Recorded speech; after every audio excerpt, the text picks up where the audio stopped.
আসসালামু আলাইকুম। ইনফরমেটিভ এডুকেশনে স্বাগতম। শিক্ষক নিয়োগে ষষ্ঠ গণবিজ্ঞপ্তির কার্যক্রম শুরু। RTV news 22 September 2024।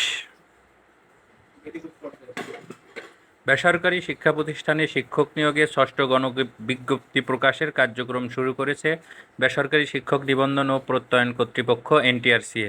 কার্যক্রমের অংশ হিসাবে এরই মধ্যে স্কুল কলেজের ই রেজিস্ট্রেশন কার্যক্রম শুরু করেছে সংস্থাটি। রোববার 22 সেপ্টেম্বর থেকে অনলাইনে ই রেজিস্ট্রেশন করতে পারছেন শিক্ষা প্রতিষ্ঠানের প্রধানরা। আগামী 30 সেপ্টেম্বর পর্যন্ত এ কার্যক্রম চলবে। প্রতিষ্ঠানে ই রেজিস্ট্রেশন সংক্রান্ত সব তথ্য সংশ্লিষ্ট ওয়েবসাইটে পাওয়া যাবে।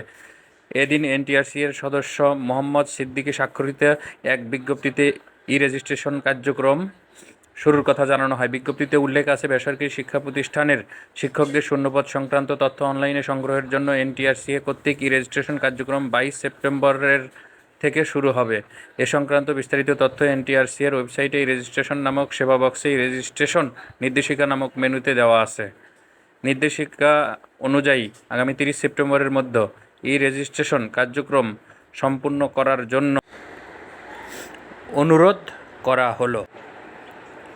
ই রেজিস্ট্রেশন ছাড়া কোনো শিক্ষা প্রতিষ্ঠান শূন্যপদের তথ্য এনটিআরসিতে পাঠানোর সুযোগ নেই বলেও বিজ্ঞপ্তিতে উল্লেখ করা হয়।